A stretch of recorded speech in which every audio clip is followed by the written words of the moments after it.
Hey, what's up, everyone? I am going to be playing a little bit of chess and reacting to some Douglas Murray clips. Let me just make sure everything's good on my end. Unfortunately, this software I'm using, EVMux, um, it only allows you to share one screen at once, making OBS far superior. I'm going to have to talk to those EVMux guys. So really chill stream here. Gonna jump into some chess. And feel free to ask me anything in the comments section. I'll get to your questions. And yeah, we're going to be pulling clips right from Douglas Murray's YouTube channel. If you guys aren't subscribed to Douglas Murray's YouTube channel, I highly suggest subscribing. He's posting all of his most up-to-date content there. So head over to his channel. You'll find it. Just search Douglas Murray YouTube channel. But we're going to be reacting to some clips from his recent interviews here. And then we'll get into some chess.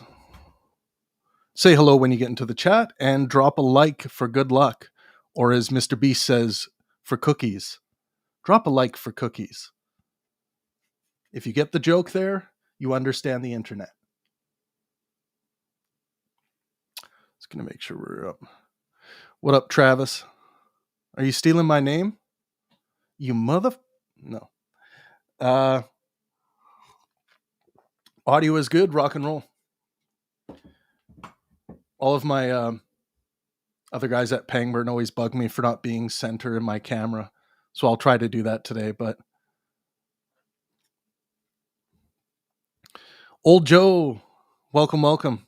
Yeah, that was fun. I mean, I have a newfound respect for Cenk Uygur when he said he would actually go back and see if he was in fact wrong about the so-called Israeli hospital bombing that he kind of seemed to buy because that's what Hamas said happened. I respect that he said, okay, fine, I'll go back and look at it. I mean, I felt like I was talking to my kid or something a little bit, but he didn't like that I said, it just seemed like you were trying to prove a point by leaving that tweet up. But my point is like, if you get something wrong like that, you don't just leave your tweet up and say, oh, that's just the way it is. It's like, go back and delete it or correct it or add a comment of some kind. If you guys wouldn't mind, just smash that like button a little bit. It really helps with the algorithm. Let's start a chess game. I'm going to be playing some long form chess today because I want to be able to take my time responding to some new Douglas Murray clips here. So thank you for being with me, and feel free to come and go and drop any questions in the comment section. I haven't played on this account in a long time, so let's I guess I'm just gonna make it like a 1 day game. We found a match. Okay.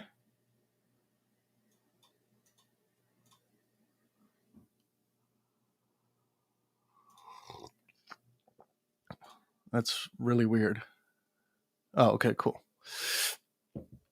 Well, I'm a 1200 rating for full day games, but and they matched me up with someone with a 582 rating. So I don't know why they did that, but hopefully it's a good game. A fundraiser for the Israeli university, the Technion, was forced to move venue at the last minute after staff at the Apollo Theatre in central London refused to work that evening due to an appearance by Douglas Murray. There were also protests outside the theatre and threats emailed to the staff. Joining me right now to discuss this is author Douglas Murray. Good afternoon to you. Good afternoon, Julia. Thank you very much. Always so good to talk to you. Right, I mean, this was an event moved at the 11th hour, thankfully not cancelled, but it was able to take place.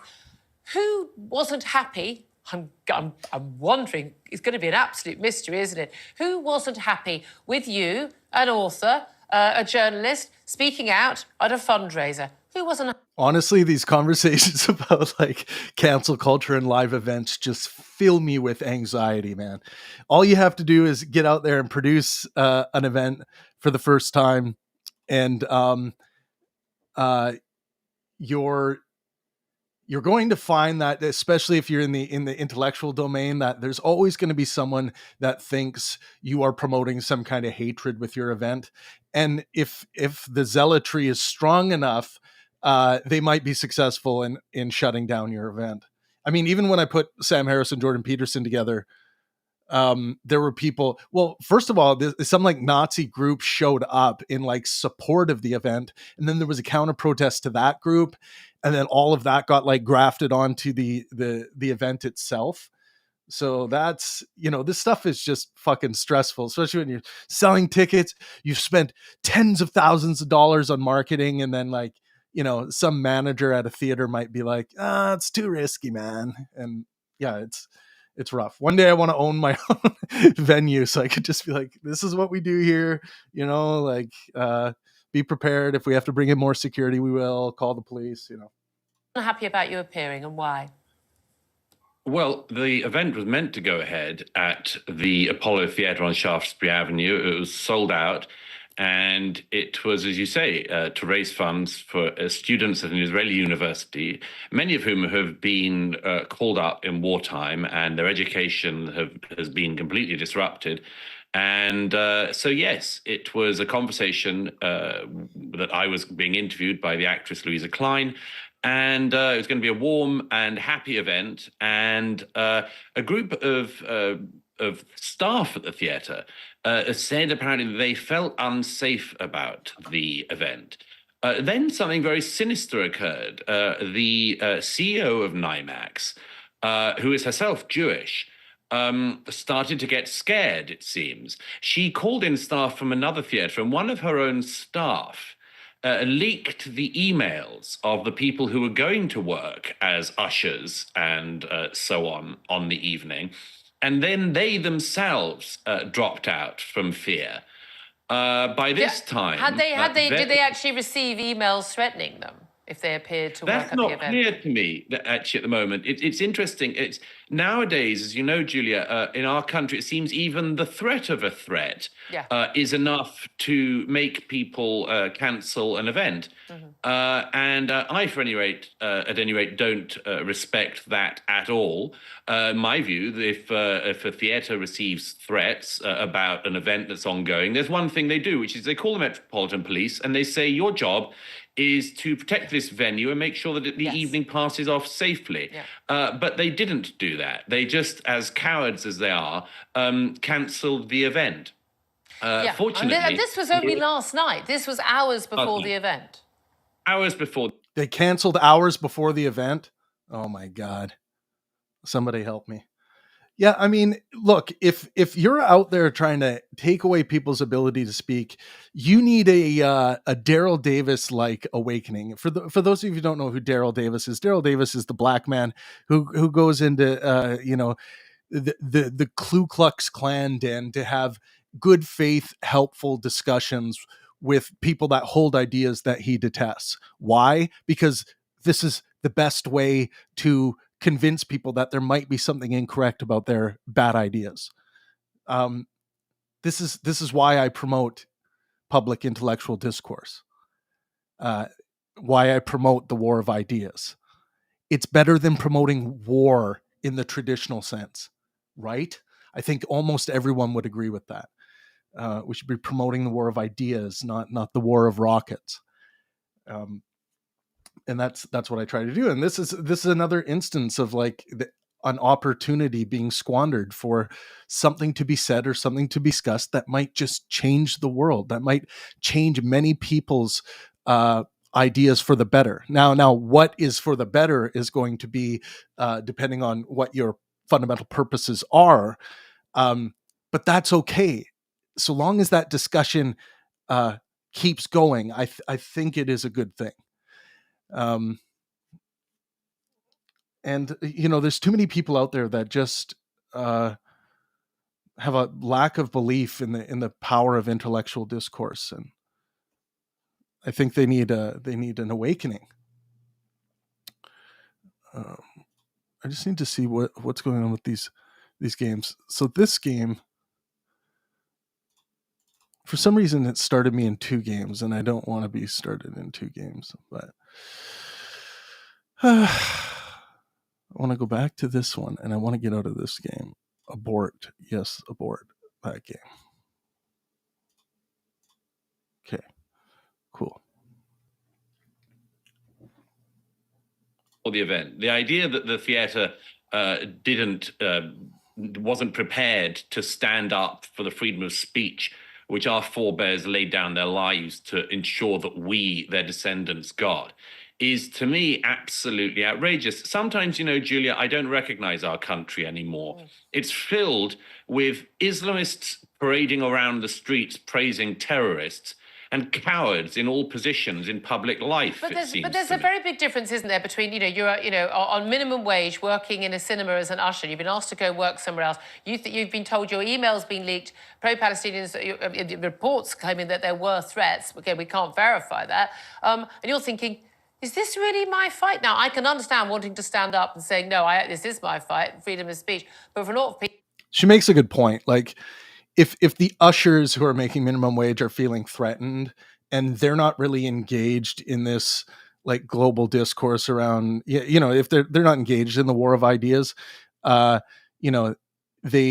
they shouldn't feel compelled to come to work. But it's also an opportunity to talk to people who are not engaged in this conversation culture of why it's so important, even for the freedoms that they hold particularly valuable. Make sure you guys drop a like when you get into the room. Hello, everyone. Thank you for being here. Thanks, UVS76. We got a big event coming up June 1st, our next big event. A debate between Dinesh D'Souza and Alex O'Connor. We only promote good faith, helpful discourse here. So we're going to have a good faith, helpful live discussion between Dinesh D'Souza and Alex O'Connor. Is the Bible true?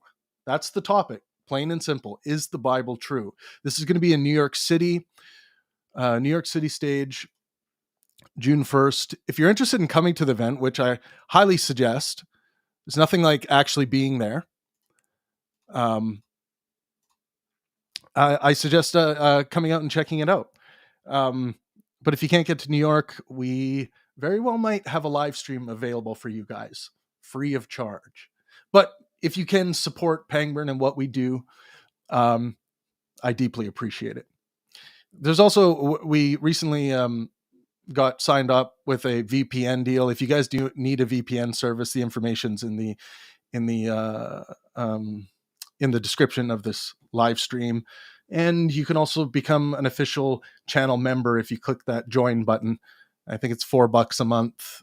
And all of that just goes towards promoting new events and producing for you guys. So thanks for being here. And just take one itty bitty second to smash that like button. It really helps the algorithm out.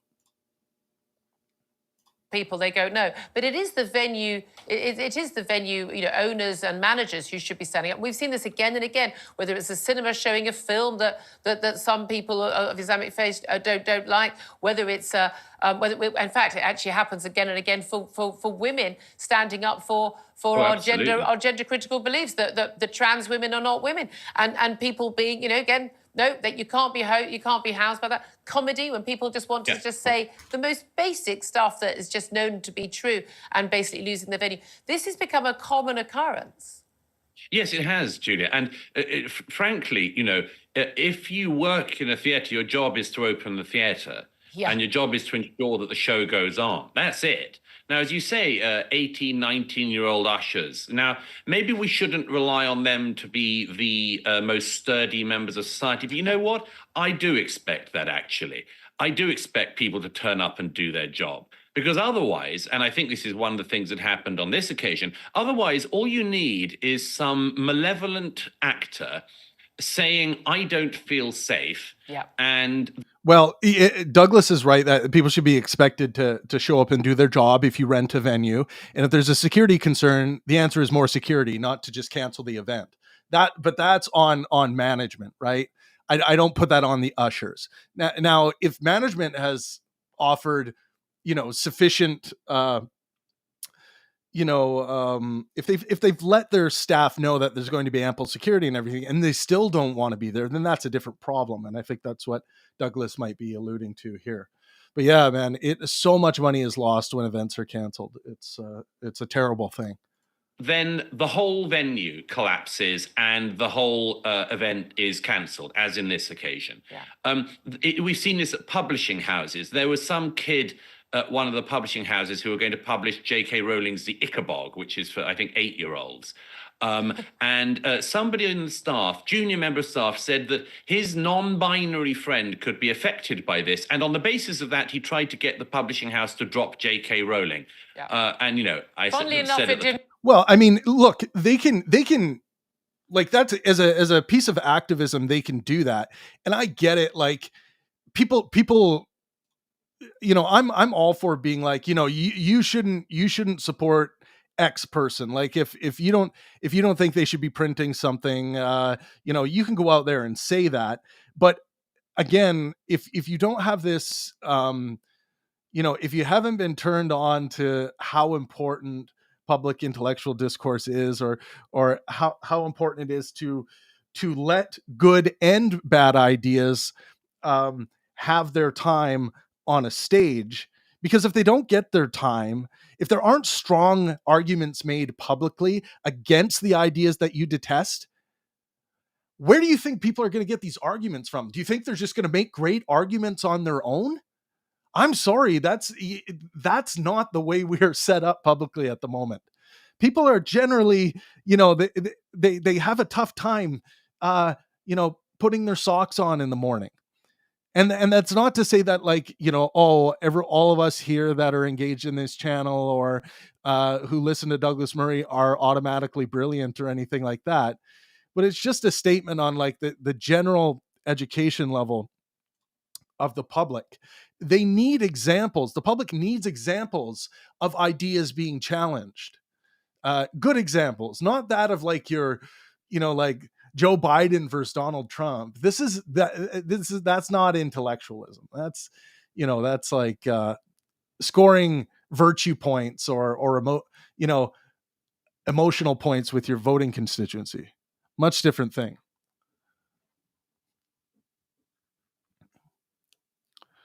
By the way, guys, like, for those of you who don't know me, I'm a fallibilist. Every single thing I say could be full of shit. I could be wrong about. So challenge me. Challenge me whenever you disagree with me, and maybe give me a thumbs up whenever you do agree with me.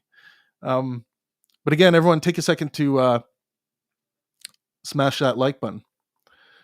It looks like we already got some trouble brewing in the chat here. I love it. Didn't work, yeah. Yeah, I know, amazingly enough. Well, on that occasion, it didn't work, but many other publishing houses actually would have caved. Yep. Because we live in a society, it seems to me, where the kids dictate to the adults, and the adults have all vacated the room. But it's only occasionally when there is somebody who stands up, for instance, over the Dave Chappelle special on Netflix, and being accused of being transphobic. Nothing he said that's remotely transphobic in any of his specials. And Netflix staff going outside and protesting. And Netflix, I think we were all surprised by this, saying, well, go and get another job if you don't like it, which is unusual and is what should be said. But the fundamental error here, though, is failure of the government and a failure of the Metropolitan Police and other police forces around the country to instantly say, we will be there in force. We will bring the riot shields. Yes. We will be there in force. The right to freedom of speech absolutely matters. Because it seems to me the only time the Metropolitan Police think the right to freedom of speech matters is if someone is shouting for jihad on a Saturday afternoon walking through London streets. Well, that's one of the things, Julia, that I take away from this. This is why I say I don't recognise our country anymore. I really don't. I don't know why we have given in to Islamists and terrorists. I don't know why we've done it. Yeah, no one should be giving in to Islamists or terrorists. Like, people say these threats, and if you allow these threats to work, you're setting a terrible precedent. It's basically like negotiating with terrorists, right? There's a reason why there's a rule that almost everyone will not negotiate with terrorists. It sets a horrible precedent. It's like, oh, next time they want something, we'll just threaten them and they'll give it to us. This should not be happening. And I know I've had events in the past where the venue has messaged me and been like, "Oh, we're hearing that there might be some negative attention towards this event, and that you're going to be discussing some very negative topics or some very um, uh, you know contentious topics." Like, yeah, and that's a good thing. It's not a bad thing. It's not a bad thing to rustle people's feathers once in a while out of their, ideological security and their biases that they've found a warm blanket under. It's okay to ruffle that up once in a while. It's good for us. You just might find out where you're wrong or where you need an update in your software. This guy I'm playing is going to get pwned.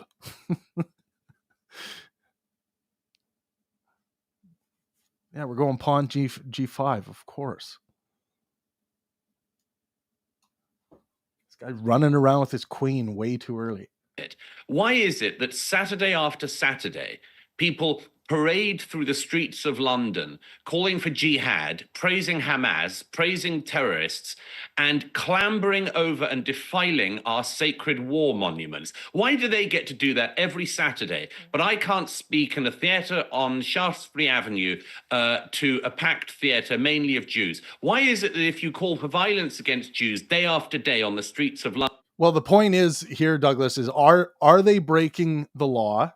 And if they're not, if they are breaking the law, they should be charged. If they're not, then they're free to do it. Douglas isn't breaking the law, so he should be free to do what he wants to do. That's the main point here. And it seems like there's a tolerance one way and not the other way. So yeah, I get his frustration. I've been there. Yeah. But I don't know if you guys saw my short about Douglas Murray, but I have to say he's one of the most honest, kind, beautiful people that I've ever worked with on events. And he, a guy that's just awesome to sit down, have a drink with, shoot the shit. Like Douglas Murray, all the way. I love the guy, and we don't agree on absolutely everything, I'm sure, but I like him. I like his rhetoric. It is kind of shades of Hitchens. Not as vast a vocabulary, but no one has that on the Great Hitch. But yeah, and I'm happy to see Douglas Murray blowing up around the world. I love that he challenges Islam the way he does, and of all the feathers that are worth rustling, the Islamic feathers in this day and age where we are right now, it's so important to ruffle those feathers. London, that's A-OK with the Metropolitan Police. But if Jews want to congregate in central London, apparently it's not okay, and we'll have to retreat to another venue. I'm not a victim here, and I'm not claiming any victimhood. I don't believe in that. I don't care. I'm not going to... Yeah, he is. I mean, look, Douglas, you're a victim of bias. That's okay. It's okay to be victimized by certain processes when you're on the receiving end of negative rights, or your rights are being violated. And in some ways, it's like you agreed to rent a theater. It's like, yes, the theater can shut down an event for whatever. It's in the contract. But fuck, like, you know what Douglas should start doing, and what I started doing, start doing events at civic venues that are owned by the city. That's when your events are going to move forward. Stop doing events at universities or these other places. They'll shut that shit down, no problem. Do your events at city venues. It's very, very difficult to get one of those events shut down, especially if there's no law being broken, because all citizens have equal access under the law to that venue to rent it. So for everyone out there, you want to put on live discussions, which I encourage all of you to do, but please ask me some advice before you do it. But it's not easy. It seems easy. It's like, yeah, make a poster, sell tickets. It'll be great. Sell out. Yeah, that's, that happens sometimes, but it's a very difficult game. There's a lot of moving pieces. It's kind of like YouTubing. It's like people look at YouTube. It's like, yeah, YouTube is like, you create content, man. You build a thumbnail and you put it out there. It's like, no, that's how you upload a video, but that's not how you YouTube in a way that's gonna have anyone see your content. Yeah. Shut up. I'll continue speaking. This is my country. London is my city, and I expect to be able to do what I want in my city. But why is it that we have Hamas supporters and all these others who defile our monuments, defile our country, hate our countries, literally spit on our country week after week, but you're not allowed to show solidarity with the Jews or with Israel? It's a despicable situation. You are allowed to show solidarity with the Jews in Israel, Douglas. But some venues just aren't willing to take on the risk when any Joe Blow calls in some kind of threat. So, like I said, the answer here, civic venues, or find a venue that you're like, look, we're going to be doing this, that, straight up. If someone calls in with threats, what are you going to do about it? And then if the venue says, oh, threats, well, we don't like threats around here. We're not gonna allow your event to go forward if that happens. Then go find a new venue. But there are venues out there where the people are like, no one's gonna threaten us. It's like everyone's allowed to do an event. You know, if there's threats, we'll have security. There's events, there's venues out there like that. So find the right venues, guys. And it's come about because of a generational cowardice by politicians of all parties and by the Metropolitan Police and others. I think it's appalling, because I know one thing for sure, Julia. The people who hate the Israelis, the people who hate the Jews, the people who we're watching at the moment marching through central London, they hate Britain as much as they hate Israel. It's just that Britain is first. We're all going to be next. So I'd say, stand up in whichever way you can. And if you're an usher in a theater, well, do your darn job. It's what you're employed for. But the idea that we have to keep giving in, and that this society, of all societies, Julia, we used to be a resilient society in Britain. The country we were brought up in, our parents' generation, our grandparents' generation, were resilient people. We don't have... By the way, let me guys know in the comment section, do you think Douglas Murray is a future PM for Britain? Let me know. I think maybe. Have to show that much resilience these days. We just need to show a bit of backbone. Where is it, Britain? Where have you gone? But we gave up years ago on this. We know that the authorities, everyone is terrified of this threat. Charlie Hebdo onwards, Salman Rushdie, even before then, we didn't stand up. Our authorities didn't stand up. It was like, well, don't write books that are going to upset people in Iran then. Well, don't do cartoons. When a teacher 4 years ago in a religious studies class shows in the Batley Grammar School the images that Charlie Hebdo showed as a discussion point and then faces death threats, still in hiding 4 years later, the local MP never discussed it, won't go on the record, won't do anything. This happens again and again. The authorities are afraid. Why are they afraid? What are they afraid of? Oh, they're afraid of Muslims. They're afraid of Muslim extremists. They're afraid of the Muslims taking to the streets and vastly outnumbering the police, which has happened on occasion after occasion. That's what happens. Then shouldn't moderate Muslims who didn't want to come and live in this country or were born in this country, who don't share those values, and I like to think the majority don't, shouldn't we all be in the streets and say that's it, we will not? Well, yeah, I mean, she brings up a good point. I think there needs to be more than just coming out here and complaining on TV, right, about these attempts to shut down the freedoms of certain people. There needs to be more activation here, and I do it through live events, but I think there could be rallies, free speech rallies, like inviting people like Daryl Davis. I just keep having to bring him up because he's one of my heroes, but and people like Douglas, like having them come out and show public support out in the street and say enough is enough. We are not going to stand for this bias that's being showed by certain businesses towards, well, if it's an Islamic threat, we're just going to adhere to it, or and that's the thing. Like the answer is not to start just for the free speech people to start threatening back. That's not the answer. That's some ancient Sumerian eye for an eye morality. That's not the answer. But the answer is to show with important movements like what I'm trying to do with Pangburn. The answer that I always seem to come to is good faith, sincerity of intentions is what I mean by good faith, and helpfulness. And we can have those displays in the public square. Not just having conversations in venues, going to the public park and holding discussions, going to the public square.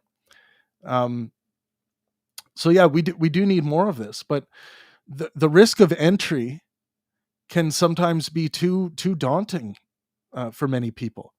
They're going to be labeled a Nazi sympathizer or something like that for holding such an event, or being involved, or going to a free speech talk where someone might be there who has said something untoward against some group in the past, and because you attended that event where they were billed to speak, peers might start labeling you as like a Nazi sympathizer or a racist or whatnot. And I think we need to overcome that fear.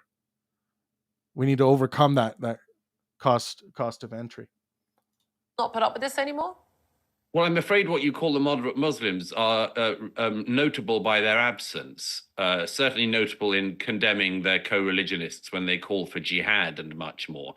So I don't have any particular faith in that particular corner of society.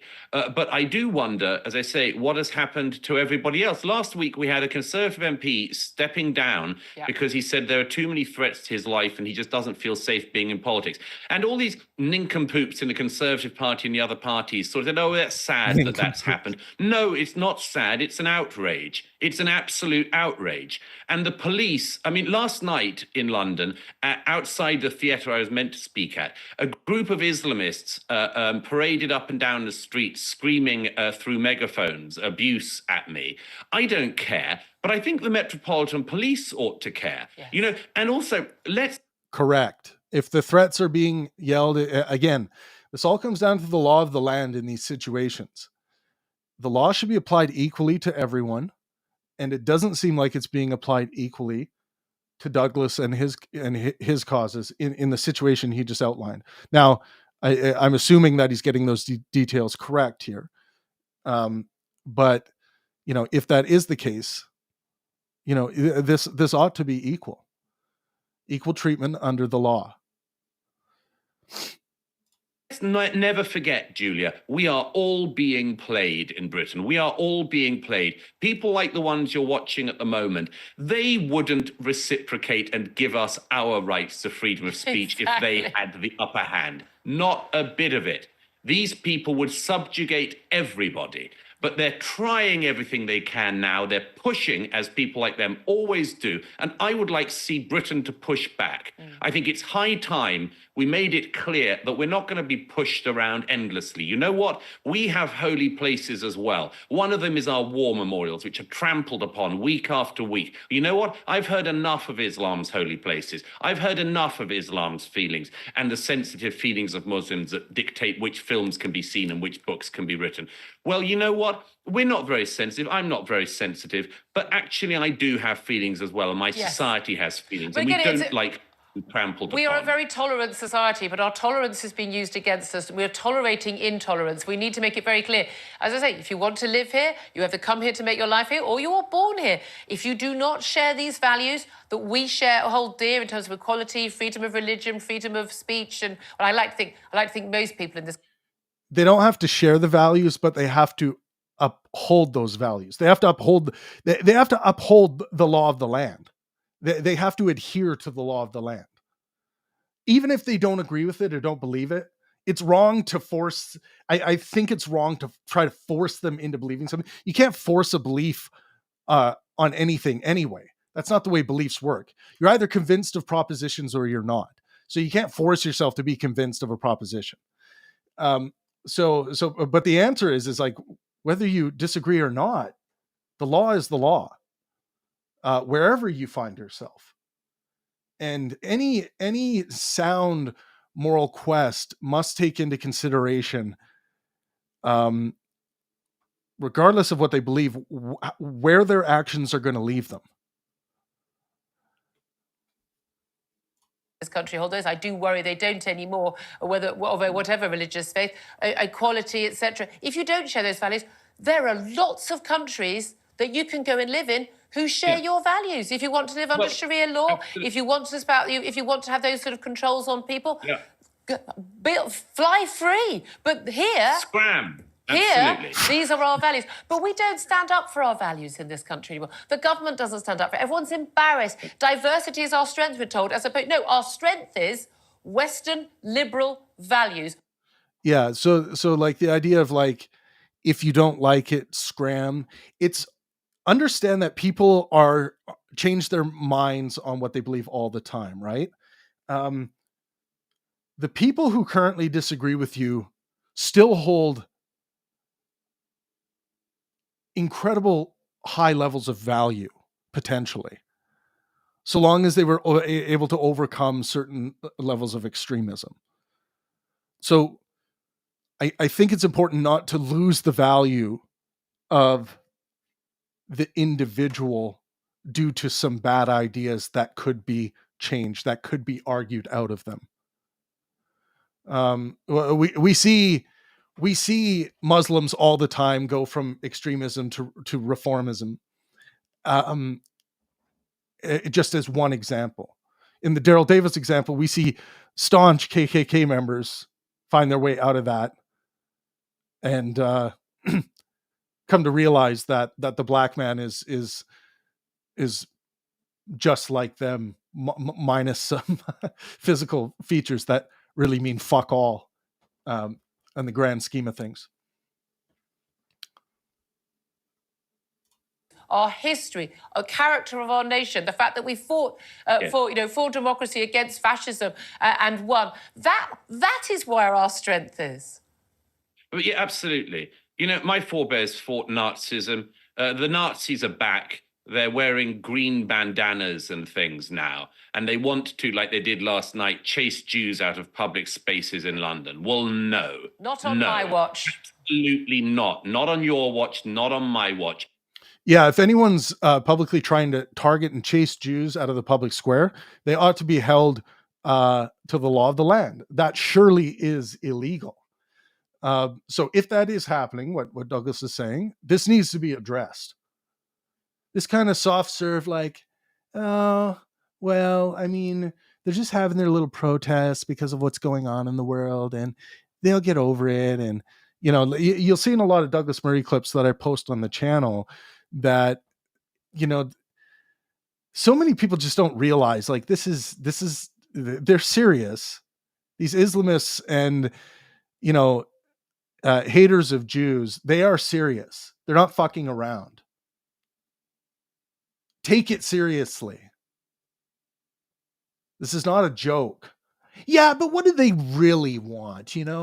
Douglas has that hilarious moment from our conference that we did together in Sydney, Australia.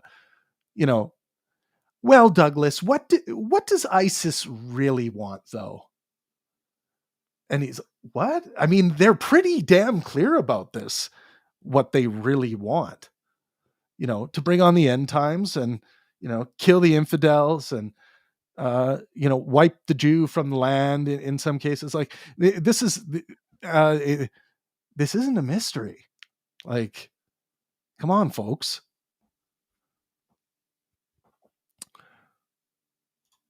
These people should scram. They should get out.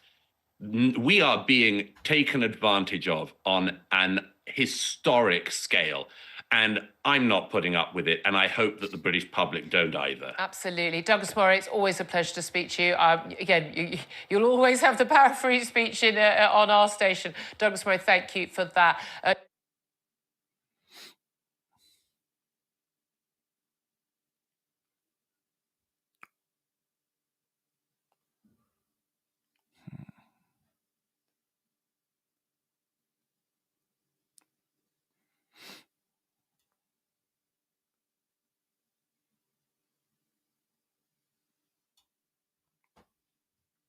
All right, new clip. Let's see what else Dougie Fresh has cooking here.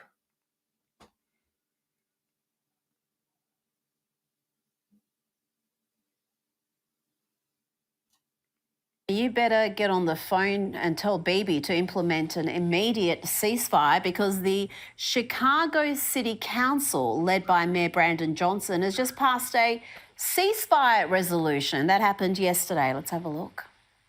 I vote aye.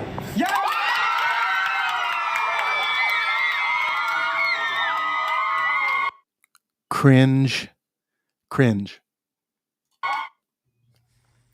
Does this idiocy still surprise you? The cheering, the clapping, a city council passing a resolution for a ceasefire His reaction should be, in a Middle East conflict. What do Israelis make of the reaction in the West, not just in the US, but UK, Australia as well? What? Look, I know YouTube doesn't like this word, but it's retarded. Come on, let's just call it what it is. It's retarded. I have to say, by the way, watching that footage from Chicago, it reminds me of your previous segment, Rita. I mean, these are narcissists parading themselves, but they're not doing anything. Israel, like any other country, wouldn't be voted into a ceasefire because of the council in Chicago. Of course, it's just grandstanding and posturing, but it's very ugly, of course, because these people who've been doing this have been doing it from day one. They've been doing it from October the 7th, October the 8th itself. All these people called for a ceasefire of Israel before Israel has even fired anything. But I mean, personally, I think that it'd be much more useful. Yeah, we need a ceasefire right after the terrorist attack. Ceasefire! Oh my God! Like, what? These ceasefire people, many of them have never called for the release of the hostages. Many of them. I've spoken to so many of them, and I sit down in a room with them. And I'm like, yeah, and how about the release of the hostages? Well, the release of the hostages. I mean, like, what are they supposed? What do you expect them to do? Release the fucking hostages. That's what I expect them to do. Like any decent person would. Well, I mean, any decent person wouldn't take the hostages in the first place, but you know what I mean. It's like, oh, you fucked up. Go release the hostages. It's like the serial killers who are in the interrogation room, and they finally realize, fuck, I'm caught, and then they tell them where the bodies are. Release the fucking hostages, asshole. Useful for the citizens of Chicago to urge the Council of Chicago to call for a ceasefire in Chicago, because Chicago has one of the highest gun crime rates. That's exactly what I said when I heard that. Chicago calls for a ceasefire in Gaza. Have you ever been to the south side of Chicago? I have. A guy that looked like LL Cool J put his arm around me in a bar because I wanted to see what it was like. And he said, "What are you doing here, man?" And there was some other guys that looked like, I don't know. They looked like they could fuck me up anyway. and I was like, I just wanted to see what it was like. I'm Canadian. He's like, "Oh, this guy's Canadian, man." And they're like, "Oh, we get it. But seriously, get the fuck out of here." And I was like, "Yeah, I'll go." But I went to the Chicago Zoo first, and then I went back to civilization. Anywhere in America and in any developed country, you can have just, I mean, it's not even mass shootings, just individual shootings that add up to dozens of people wounded in an average weekend. This is why I call it the United States of Afghanistan, man. If you go down to the United States, strap up, have your peace on you. Some places, like I joke, but some places, man, fuck. In Chicago. So I would urge them to look to home before they decide that they've got home so well sorted out that they can also afford a foreign policy in Chicago. Good advice there. Now, you've written a piece today. I don't know who this woman is, but she's like the ultimate troll. Like, she's just like, people who are these ceasefire people are just like just triggered as fuck. I should do one of those triggered, like, those things. I forget what that comedian's name is, but It's like the way people react when they're triggered about something. I used to post those all the time, of course, to trigger people.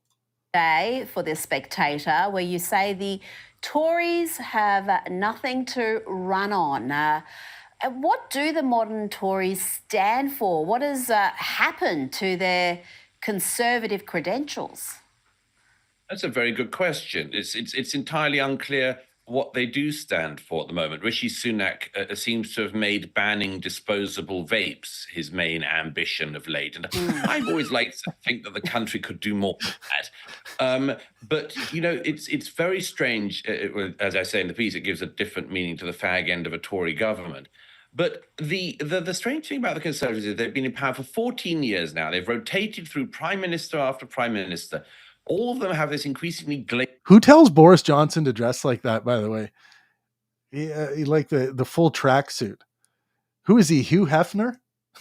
glazed look on their face. And there's a couple of reasons for that. One is that they just have proved to be so weak in office. I mean, just this week, we heard that a Conservative MP is going to stand down because of threats to his life from jihadists, the burning of his office by some extreme Muslims, and the fact that his colleague Sir David Amess was killed by an Islamist who was apparently also going for this guy. And everyone's like, oh, it's sad that he has to stand down. I think, no, it's disgusting and disgraceful for our country that we would be in this position. But this is a case on issue after issue. Immigration, they say stuff and then they don't do anything. They said they would reduce immigration to the lowest since the 1990s, and it's gone to historically high levels, closer to 1 million a year net in tens of thousands. So I think very quickly, I think that the main thing is, Rita, that they've run out of the possibility of promising people a better life. The left runs on envy in its politics, and the right needs to run on aspiration. That you don't envy the other guy, work hard and you'll get what the other guy Yeah, Douglas Murray, PM. When's the next election? Has. And the Conservatives have not been able to do that because, among other things, they haven't been able to create a property-owning class among people in their 20s and 30s. So, they've been in power for 14 years, and the question is, what did you do with it? Sorry, I gotta read your comments. They're too good. Kenrick says, "Look, you can't call the South Side of Chicago a zoo. That's too far, sir." Well, it honestly is a zoo. Now I know people are going to take that and try to make something racist out of it. That's not what it is. I'm talking about the behavior. Come on. I know you guys. I know what you're trying to do. I will not get got. And to the YouTube gods, that's not what I meant. I'm sorry. Let me know what I have to do to get... For those of you who don't know, YouTube demonetized me for 1.5 years, and it took my lawyer 1.5 years to get my monetization back. And I still don't know why. It just happened. Well, exactly. They keep winning elections, but they governed... They keep winning elections? She's got an interesting way of talking.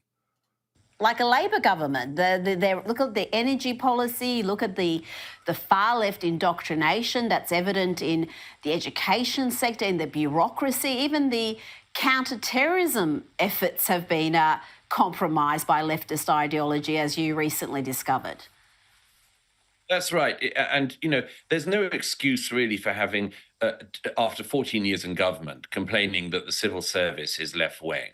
And, I just think, obviously, you should have worked that out very fast and had something to make sure the civil service was impartial, which is what it's meant to be. It's not meant to be left-wing or right-wing. It's just meant to be impartial and institute government policy. But yes, this excuse doesn't really run anymore, because you say you've been in power. What have you done with it? And the immigration thing is the most deadly on that. David Cameron said 15 years ago, when he was running to be Tory Prime Minister, he said that he would reduce net migration to the tens of thousands. And here we are at the far, far away point from that. And, at the next election, nobody will vote Labour with any great pleasure. Labour doesn't have very many ideas, or if it does, it's keeping them to itself. But no one will vote for Labour with pleasure, but nor will they want to turn out for the Conservatives, for a party, I think, that's let them down so many times. We've got a cost of living crisis in many Western countries, but it's immigration, and particularly illegal immigration, that is becoming the critical issue in the UK and in the US, as we discussed earlier on the program. Douglas Murray, so good to speak to you again, and we'll speak to you next week. Thank you for joining me tonight. Very nice. What else we got here? I'm pulling clips right from Douglas Murray's YouTube channel, guys. Make sure you go over and subscribe to Douglas Murray's channel. We've been covering Douglas a lot in the past couple months here. He's been absolutely blowing up on YouTube, basically every platform. It's been wild. Not surprising, though. I mean, Douglas is fantastic. What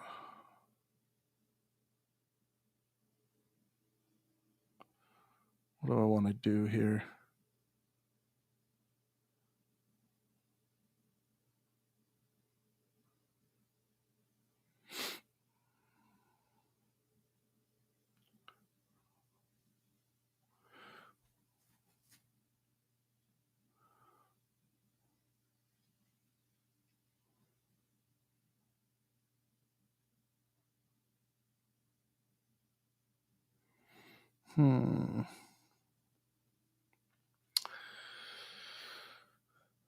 Let's see.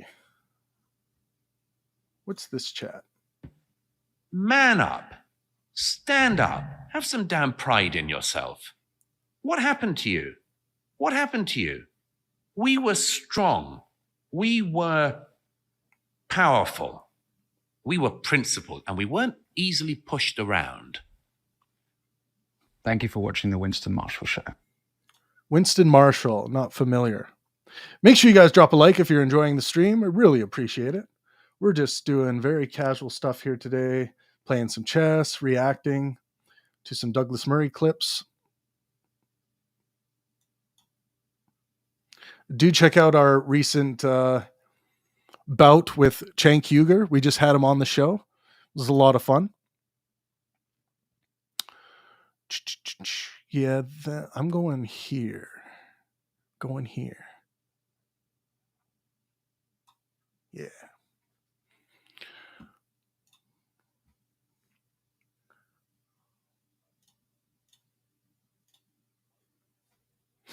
It is my pleasure today not only to be in this beautiful convent church in Jaffa, in Israel, but to be joined by Douglas Murray, a man who on the streets of Israel absolutely needs no introduction whatsoever, a celebrity. I don't think you can walk down the street without getting stopped. But for anyone who doesn't know, an esteemed journalist, columnist at The Spectator, Telegraph, New York Post, and author of books, The Strange Death of Europe, Madness of Crowds, I should say, and War on the West. Douglas Murray, thank you so much for speaking with me. Thank you very much. It's a great pleasure to be with you. I'm sorry that you've explained where our location is, because I was going to say how nice it was that you've come to my home.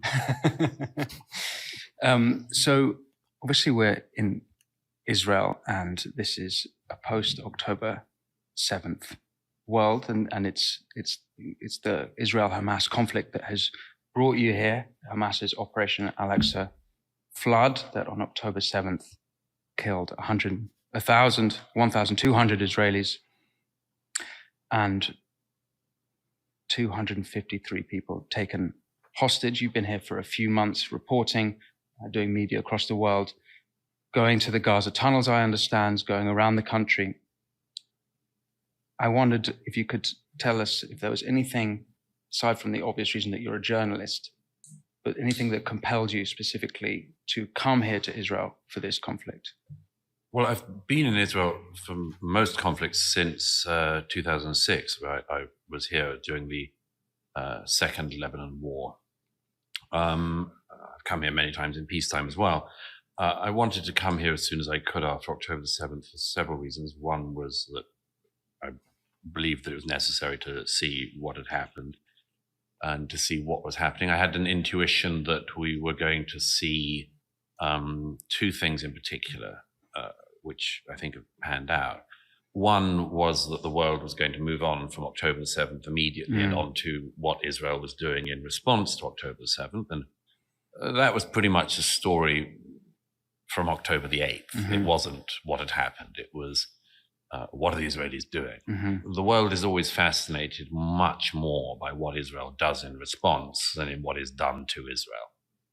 I mean, that's the case even with, rocket fire of the kind that just goes on all the time here, even in non-conflict times. Rockets are fired from Gaza, Israel fires rockets back, and the international media says Israel fires rockets into Gaza. So I knew that, first of all, that was going to happen. And the second thing was I sort of got an idea early on that we were also going to see, as we have done, denial of the atrocities.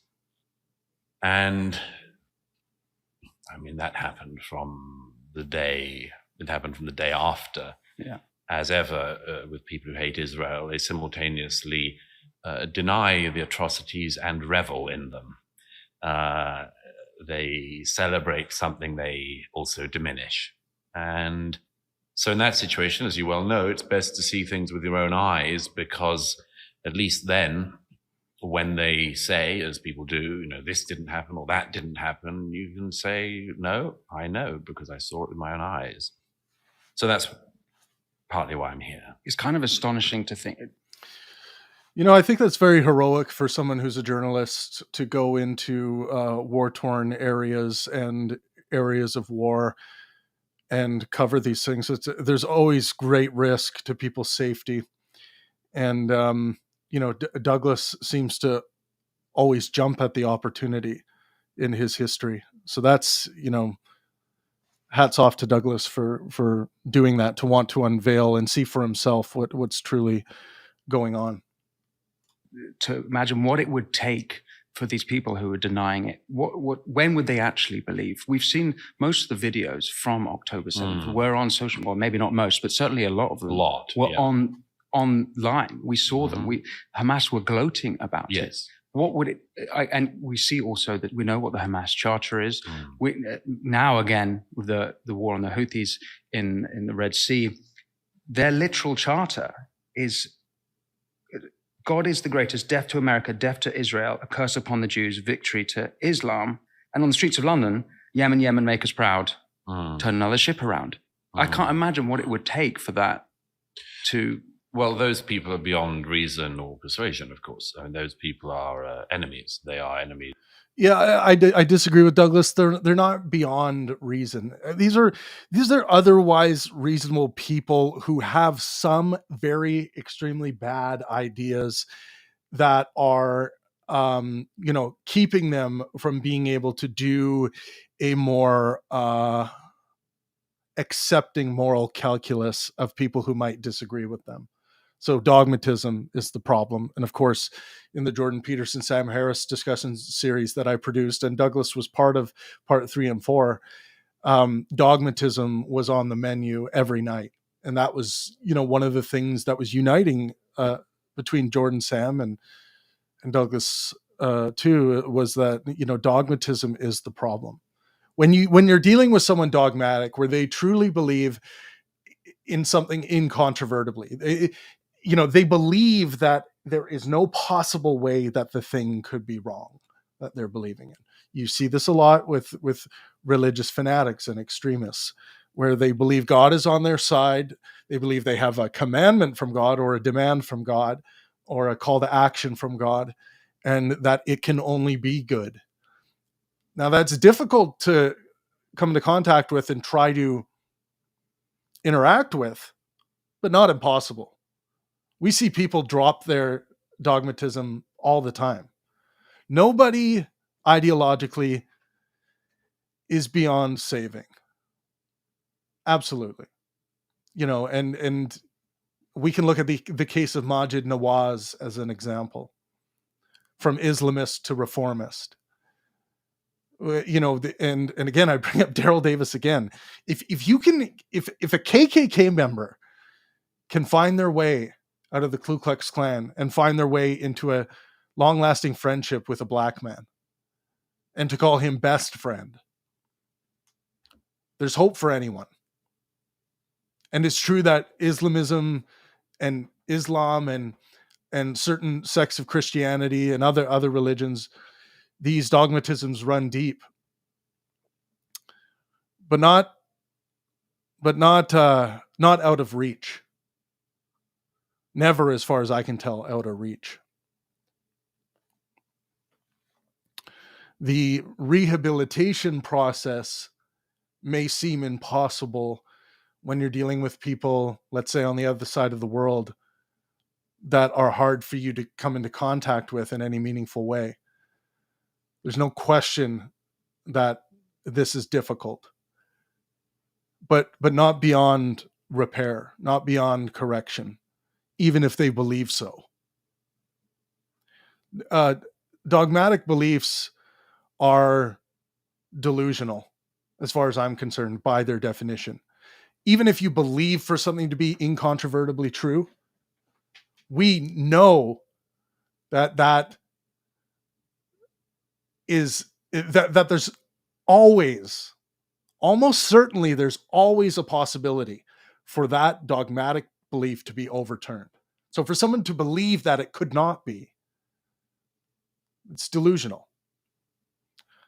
If you find yourself engaging in any dogmatism in your own life, get rid of it.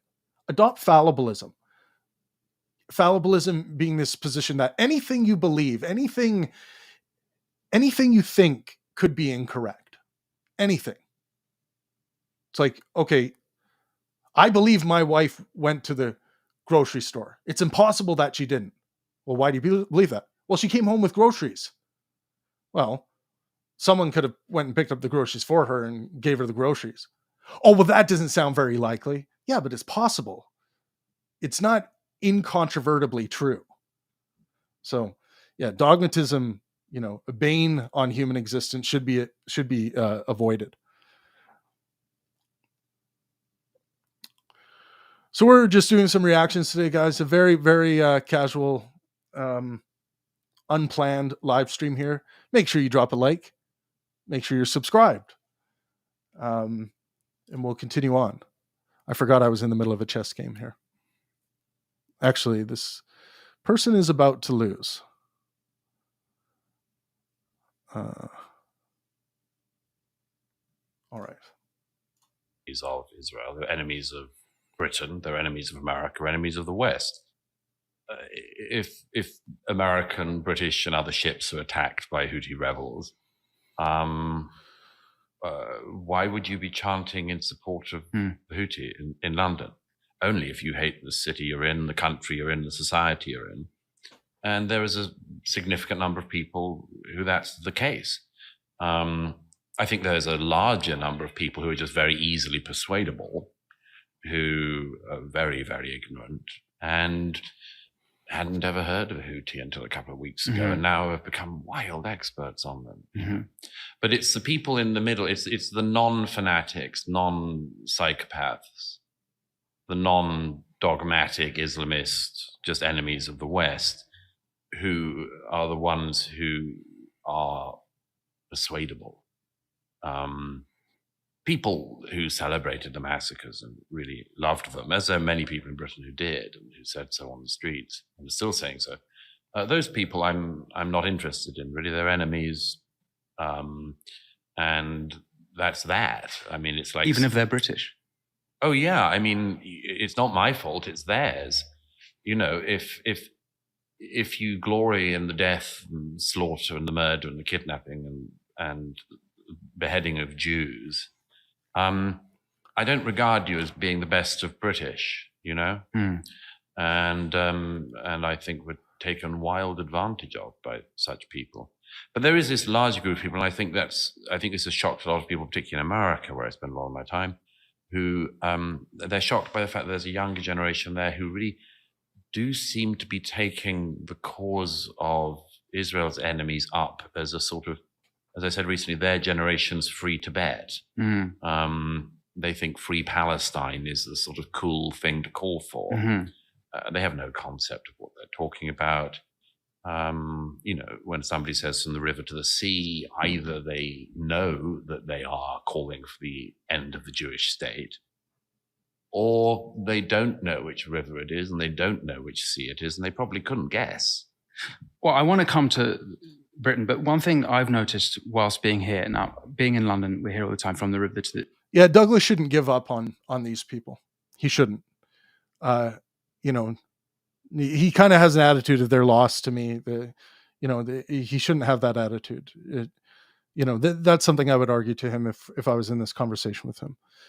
And for the reasons I outlined earlier with regards to dogmatism and ignorance and all of these things that can be overcome. To the sea, and there's no conversation about a two-state solution. What I've been really struck about here, mainly with Israelis, is that they also aren't talking about a two-state solution. No. And for me, I brought that up and I felt anachronistic doing so. It's like, it's a dated opinion. And, yes. Even Netanyahu has said he wants total control of that region from the river to the sea. I would say not. You don't need to say even Netanyahu. People might. You guys can't hear the video? Who can't hear the video? Let me know if you guys are hearing the video. I just saw Don's comment.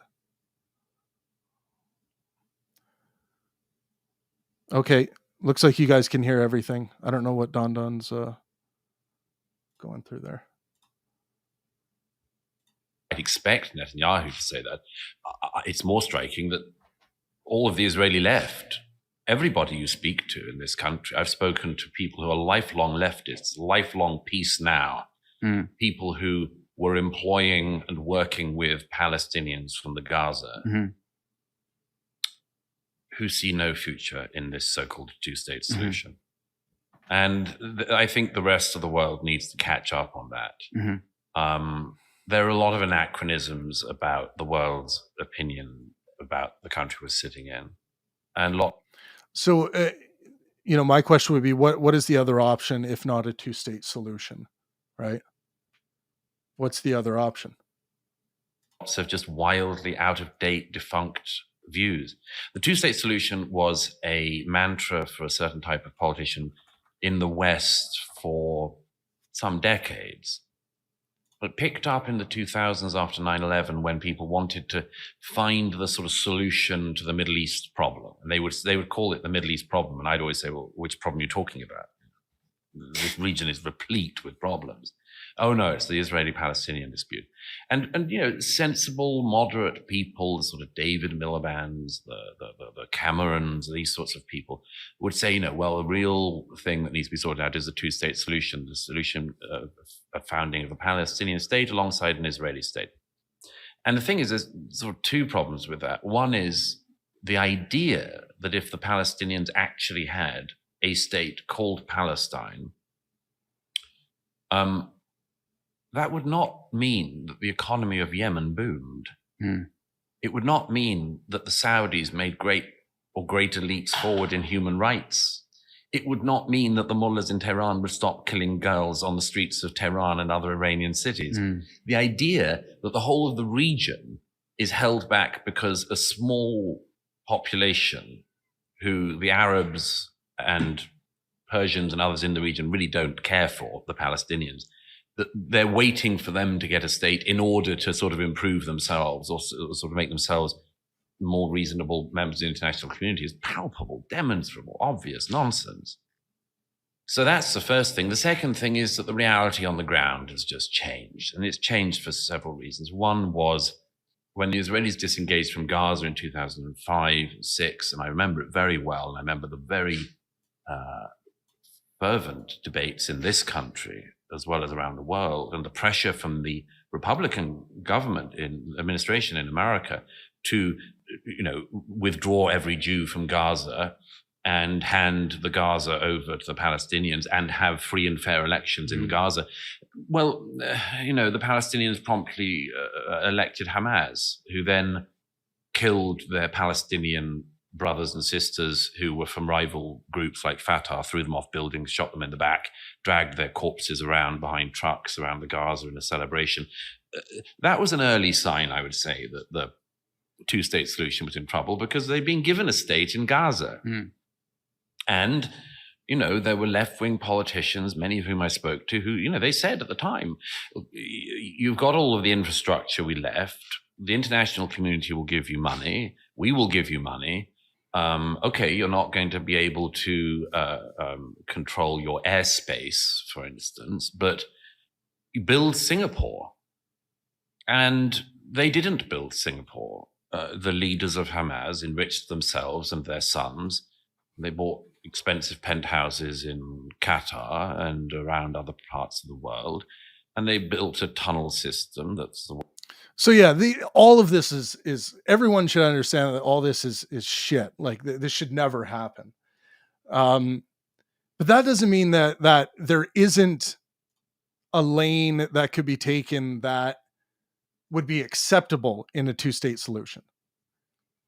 That's something I think Douglas is taking a enough is enough approach, and that is only going to be okay if there's a viable other solution than to just keep trying. What do you guys think? I get it. Sven says two-state solutions with people who, without being able to live out of their hatred, would feel virtually homeless, like war. Yeah. So obviously that has to be fixed. But yeah.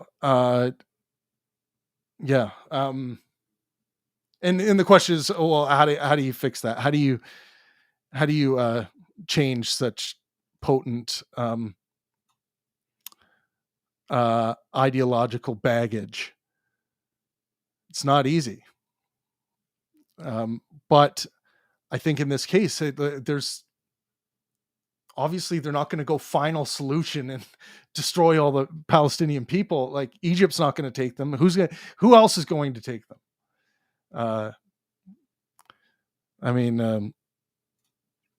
Yeah, it is difficult, but I think you do have to keep trying here. World's biggest tunnel system, and they launched rockets repeatedly at Israel. And then on October the 7th, they had this big breakout through the fence and massacred people in their homes and young men and women at a party, among other things. And so anyone who thinks that the Palestinian state, the sort of two-state solution thing is obvious, first of all, has to contend with the fact that they were given a state. They were given a state, and they made it a terror state. And there's no reason why Israelis should have to live beside that, any more than we in Britain should live beside a terror state. I agree with Douglas. They should not have to live beside a terror state, and it shouldn't be allowed. And that is up to, this is a question. Who's it up to make sure this doesn't happen? This has to be more than just an Israeli effort, I think. The UN should be involved. This should be a combined effort with all the resources necessary to make sure that terrorism is not allowed to be promoted and indoctrinated into the people. Or Americans should live beside a terror state, lobbing rockets into them all the time. And then you have the problem of the West Bank. And the West Bank is a big problem, because I was out the other night again there, and you can see from the bits of the West Bank, which many people think in a two-state solution with the West Bank would be given to the Palestinians, you can see the lights of the city we're sitting in at night. And it's not just that it's within rocket range, it's within artillery range.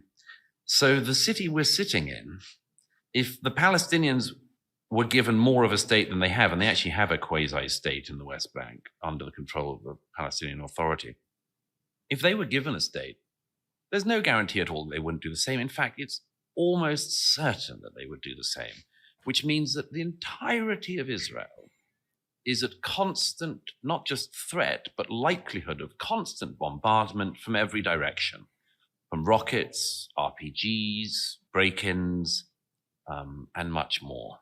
So it's intolerable. And I think that the rest of the world has not realized this. And it's not just intolerable for the Israelis for this demand. I think I disagree with Douglas. I think most of the world understands that this is intolerable. They do. They understand that aspect that at which Douglas outlined is intolerable can't be allowed. But they would disagree that, enough is enough. They've had their chance, which I think is Douglas's, has become his attitude, which I disagree with. I think you just gotta keep trying. You gotta keep trying. I think it's the right thing.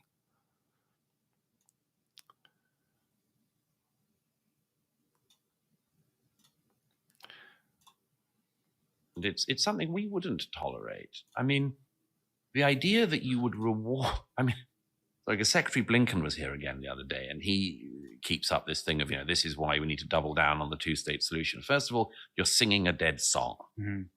And secondly, it's not a dead song. Why should the reward for October the 7th be a gift of another terror state? Because it's not a gift for another terror state. It's a gift to those who are willing to build a state that is not indoctrinated through terrorism and Islamism. That can't be allowed in this new solution. Can't be allowed. And it can, and those who are responsible cannot be awarded. 100%. So there's nuance here. To the Palestinians. I don't see why. But as I say, that's common opinion in Israel across the political spectrum. But the rest of the world hasn't caught up. And I worry about that disjunct. Does that mean that your vision of the future of this country is kind of a constant conflict? Well, I don't have a vision for the future of this country. It's not my place to have one. I think that Gaza has been an insoluble problem, and the international community has given it to Israel to solve. I don't see why Egypt shouldn't help solve the problem of Gaza. They share a border with it. Egypt used to own the Gaza. Give it to Israel. Give it to Egypt to solve. And if you were to say that, people would say, "Well, we don't want the Palestinians." That's what Sisi and co. We don't want them. Palestinians brought terror everywhere they went. Everywhere they went. Where the PLO went, where Yasser Arafat went, everywhere they went, they brought terror. Whether it was Egypt, Jordan, Tunisia, Lebanon. Well, there's a situation you can't. I don't think it's right to throw them to the butchers, and how Egypt is going to treat them. Egypt seems to not want anything to do with the Palestinians. So I don't think that's the right way. I don't.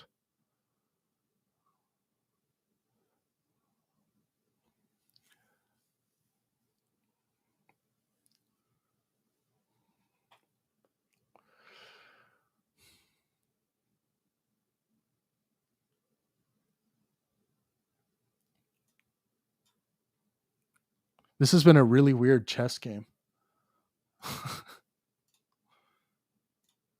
That's why. So the Jewish state keeps on being told, solve this insoluble problem. Is there a final status solution? Not at the moment, there isn't. And as the center-left president of this country, President Herzog, said to me the other week when I interviewed him, is at the very least, it's not the time to talk about it. It would be like asking America immediately after 9/11 to cede territory to a terror group. But it is the time to talk about how to defeat Hamas. And Israel have made it clear that their objectives, of course, are to take back the hostages, but also to annihilate Hamas. Aside from the militant Hamas. Yeah, and I think nearly everyone agrees that Hamas needs to be eliminated. You're done. Yeah. There's no path to Hamas all of a sudden being like, okay, we made our point. Now, what's next? No, sorry. That ship has sailed. But understand that Hamas is not Palestine. Although Hamas has more support in Palestine than many people would want to believe. So, of course, this is an issue of indoctrination and just purely evil ideas, honestly. Hamas terrorists. As much as Hamas is an idea, an ideology, I've heard you say it can be defeated, like Nazism was defeated, like Imperial Japan was defeated. Like communism was defeated. But was communism defeated? Well, largely. It's still pretty alive. And Marxism is certainly a very popular ideology. It is, but think back to when we were growing up. Is it? I mean, Marxism itself, most of the time when people claim like, oh, these are Marxists, Jordan Peterson gets into this line. They don't know anything about Karl Marx or, Marxism. If by Marxism they mean communism, then sure, but like not, what am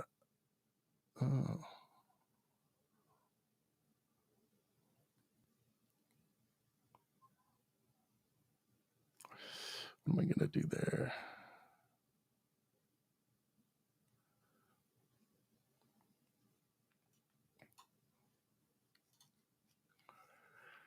I'm going to take there.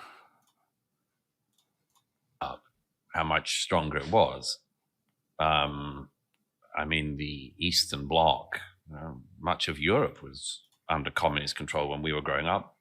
The Soviet Union was, a major power in the world. But go back a couple of decades before that, and it was rolling out across the world, the communist ideology. It's not gone, but it's certainly not got the strength it had. In the same way that Nazism hasn't completely disappeared. It's pretty rare, but you get the odd little group of weirdos. China is communist. Well, there are Marxists in our country, in America. It's compared to Nazism, it's a completely different story. Yes, that's true. I mean, well, that's because, of course, as everyone knows, everyone who knows anything about history, the rightful moral taint that not just Nazism but fascism had after the Second World War meant nobody wanted to be near anyone advocating that again. Because of all sorts of interesting historical reasons, there are always some people trying to bring back the communist ideal. Sure. Nevertheless, I mean, it's an idea it's taken a heck of a beating. I mean, there are still ignoramuses around who think, it never worked anywhere, but let's try it again. It never provided for the societies, but it will next time. Okay, you can always find some really slow learners and wicked people who do that. But I would argue that the idea has been very considerably defeated. And even in China, you can't call it exactly communism anymore. They call it communism, but it's open to debate at least. Hamas is, yes, an ideology. It's very similar to all other jihadist ideologies. It's very similar to ISIS. It's very similar to Al-Qaeda. It's very similar to all forms of millenarian Islamism. But that's because they're pulling from the same evil book. That's why. And people don't want to address this. It's like Islam is the core problem here. It's the root. People are like, oh, it's extreme versions of it. It's like, I mean, is it? Like pulling data of moderate Muslims, quite frankly, is terrifying. People who are, practice their beliefs moderately. There's some terrifying results, like in the UK. It's like, let's pull Muslims in the UK and most Muslims I would consider to be moderate, at least moderate by the standards at which we talk about them. How should homosexuality be legal? No. Almost all Muslims say no in some 2016 polling data. So, when you look at the polling data of what's in the mind of the majority of Muslims, it's quite terrifying. Islam is is a disgusting collection of bad ideas, and it should be met and treated as such. And obviously, the worse, like the versions of Islam, the interpretations of Islam that lead to, terrorist attacks and terrorism and violence are, of course, going to be the ones that are of most concern. But let's not let all Muslims off the hook. It would be like letting all Christians off the hook. The ones that, like, if you get Christians who are like, gay people shouldn't be allowed to get married. It's like it's a lot more common belief than many people would want to believe. And they shouldn't be let off the hook for that. It's an anti-human belief. And anti-human beliefs are beliefs that are grounded in minimizing well-being for certain people. And for me, as a moral well-beingist, that is where I go to fight. When I see ideas that are seeking to minimize well-being for certain people, or sometimes all people, but Hamas itself is a structure, it's a group, it's a party, it's an entity. You can destroy that. You can kill the leadership of that. And that's what the Israelis are currently doing. You can kill the leadership, but it's an ideology it's a group that's got now more support, according to some polls, in the West Bank.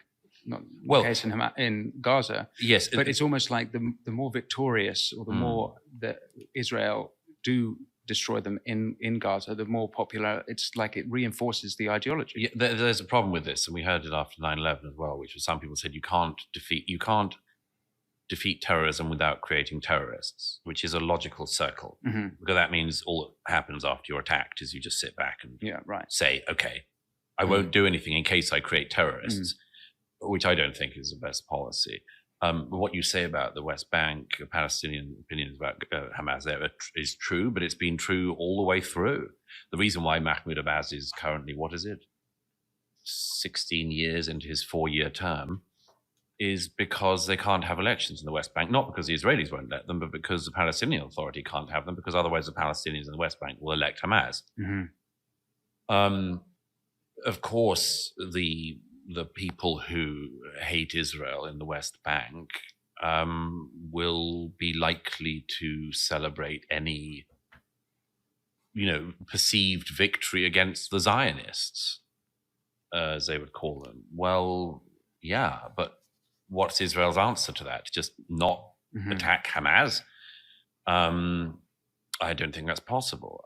I think that, but I think the question underneath your question is the really tricky one, which I don't have an answer for, because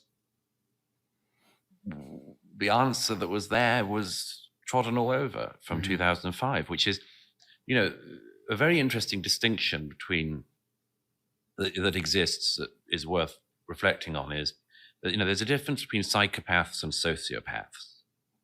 Psychopaths are probably born. Sociopaths are made. Gaza is an entity filled with sociopaths. I say that with confidence because 18 years, which is the time that Hamas has ruled Gaza, is of course precisely the length of time of a young man or woman's education.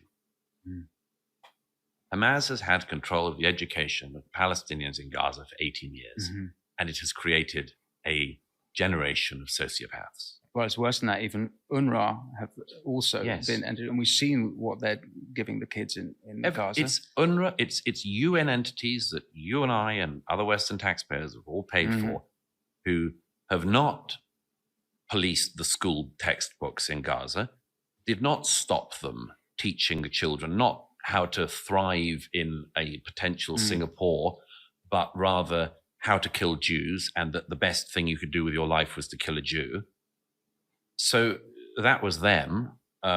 all the UN aid agencies, UNICEF was meant to look after children, didn't even bother to try to get hold of the kidnapped Israeli children or even get updates on them. They didn't. It took months for UNICEF to even come to this country. And the one thing that UN aid agency is meant to do is to protect the well-being of children. And they didn't. They did nothing. And that's our tax dollars at work again. Every international aid agency and others failed. Why is it when you're in Gaza, every second house has weaponry in it? Every school has weaponry in it. Every mosque has weaponry in it. Every hospital. I mean, they say the Shifa hospital. It wasn't a hospital. It was a command headquarters of Hamas where they tortured people and held prisoners. All of this was done under the watch of the United Nations, under the watch of the international community. How can anybody in Israel trust the international agencies or the international community not to allow that to happen again? Because they allowed it to happen. I'll give you another example if I'm... Well, you can, yes, this has happened. Things need to be corrected. But you can keep trying with these issues. You can learn and update programs and oversight so that these issues cannot happen again. And always, like, the idea is like, can't we get ahead of this stuff before it blows up into a terrorist attack, or, you know, where all of a sudden an entire population is indoctrinated? And sometimes you can, but sometimes you can't. Sometimes it takes the worst things to happen for human beings to wake up, even at our highest levels of global governance. And it's sad, but again, you know, we can't give up. There needs to be more hands-on action in Gaza, in Palestine. And I think most people agree that this idea of creating some militaristic terrorist regime, indoctrinating children to hate Jews and stuff like this cannot happen. I may very quickly. We need to get on to the north probably at some point, but I've spent a certain amount of time, as well as in Gaza, in the territories in the north of Israel and the Lebanon border, where there's quite a lot of activity at the moment.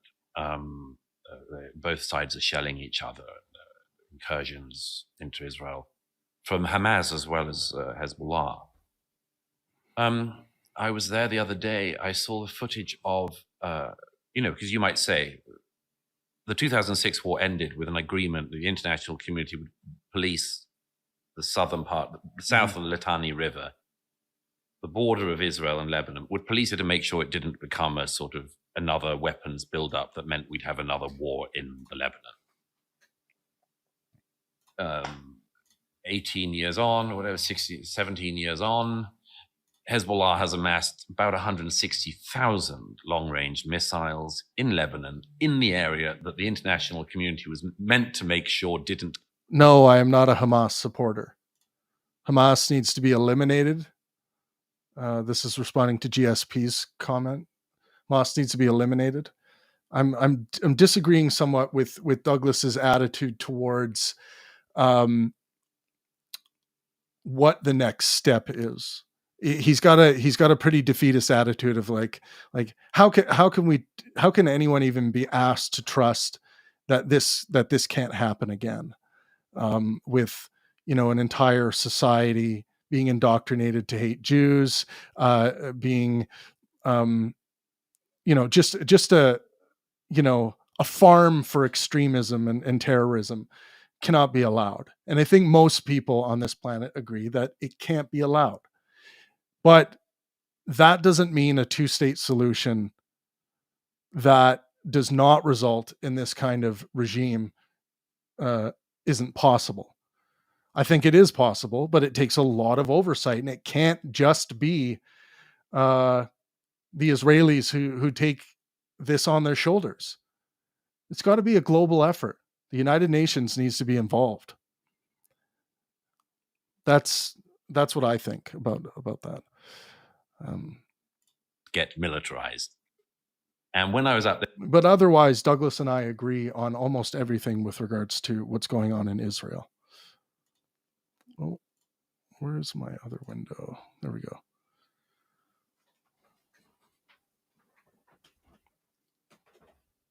Okay, well, GSP, if you say there's no solution, what the hell does that mean? No solution. There is a solution to any geopolitical issue. There's a solution. People might not like the solution. The best solution I can see here is the UN and Israel working together with all the resources of everyone is invested in helping those Palestinians who aren't obsessed with terrorism, who aren't radicalized, who don't want extremism, to create a society that is, it needs to be policed to make sure that this kind of bullshit of indoctrinating your society and getting, and planning terrorism and all kinds of stuff, that can't be allowed. So there needs to be oversight by, and this was supposed to be happening, right? But obviously we cannot rely on the ways of oversight, which is that has been tried and that has allowed for this to happen. Well, and you say that other Arab countries need to help.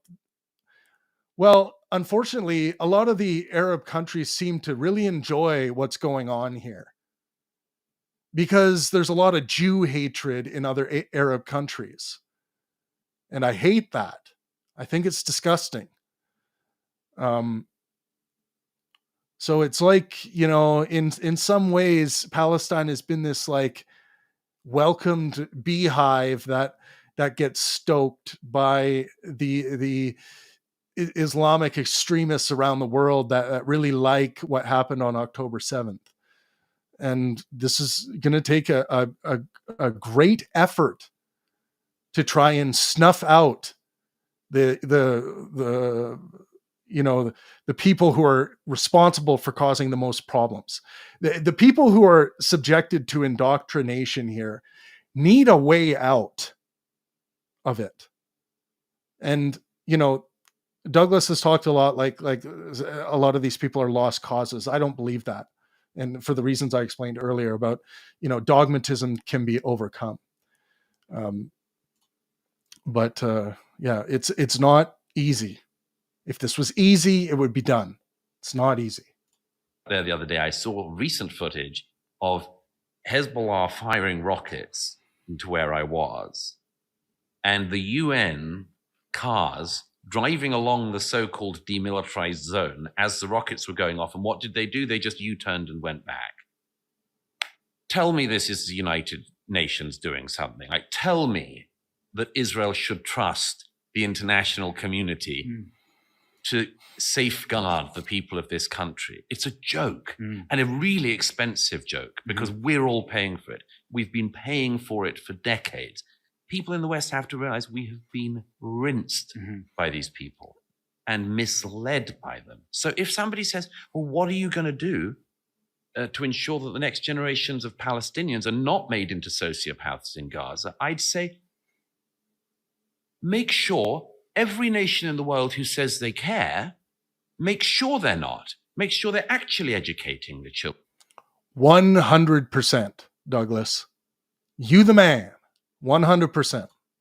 Make sure that they're actually making sure that aid gets to the people.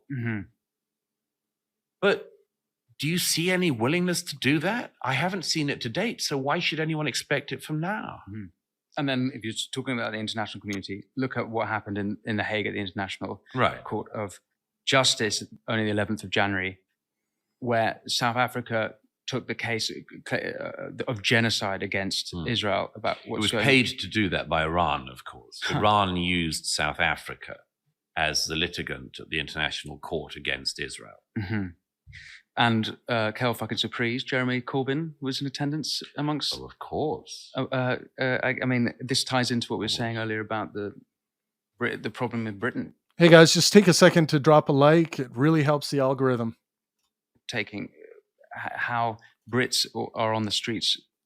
It seems to me there's a whole faction there of people just completely who do not understand the what's going on. I don't think that is the case with somebody like Jeremy Corbyn. He does understand. He's just on the other side. I mean, it's the same with the IRA and Jeremy Corbyn. He did understand. He was just on the other side. He was on the side of Sinn Féin IRA throughout that conflict. Are you sure? I mean, Oh, if you yeah. were to ask Jeremy Corbyn about Israeli history, I don't think he'd have the slightest clue. Well, I mean, I'd love to ask him. He's, without getting too nasty, I mean, he's a very stupid man. And you can tell the sign of a very stupid man, which is somebody who says the same thing for decades with a slight weariness, as if he has to keep saying it. And if he keeps saying it enough, it's going to happen.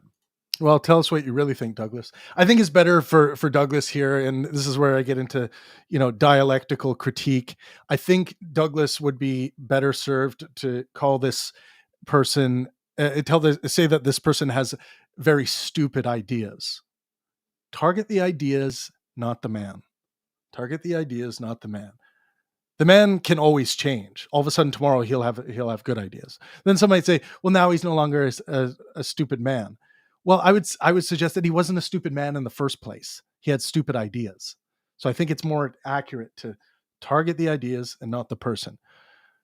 I find that, under my good faith and helpfulness maxims, the dialectical maxims, I find that to be more helpful than just everyone calling each other stupid.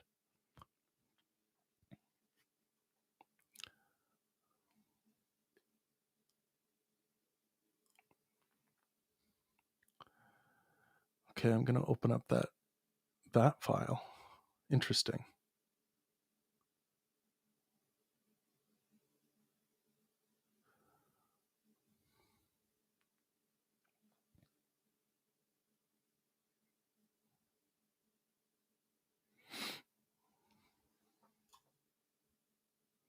These sort of banalities like, that's why we need to fight for justice and peace and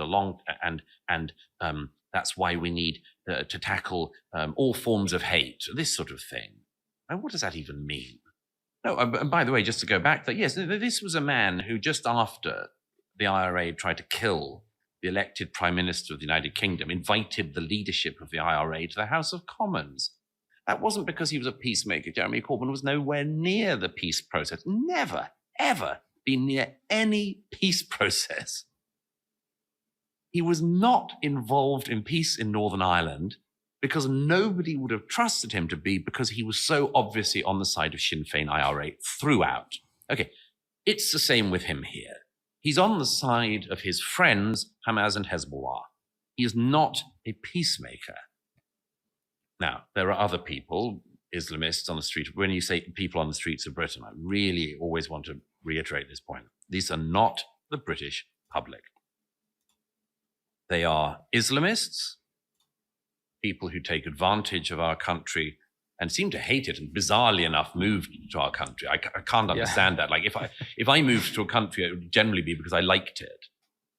But it's people like that. It's a few residual communist types, malcontents and others. The British people can't be like that. They're not like that. And more people went on the Countryside Alliance March in 2000, 2001. Thanks, JSP. Thanks for being here. If you guys JSP. What am I, retarded? Than have been on any of these demonstrations in London in recent months. And I think that's really important to keep in mind, because a lot of the world sees what's happening in our country of birth, and they say to me, what has happened to Britain? And I have two answers. One is, it is really serious. It is really serious. And secondly, that isn't Britain. That does not speak for Britain. And I think both of those things are worth keeping in mind. So are you hopeful that Britain... Yeah, Douglas is referring to the essence of Britain here. But also, like, Islamism is part of Britain now. It's not part of the ideal of which Douglas would like to see in Britain, but it's part of Britain, and it needs to be addressed. Like, Islamism is the most dangerous ideology on the planet. I think it's much more dangerous than nationalism. People will argue with me on that, but I think it's much more dangerous.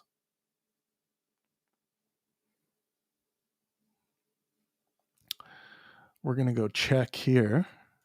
Checkity check. Boom.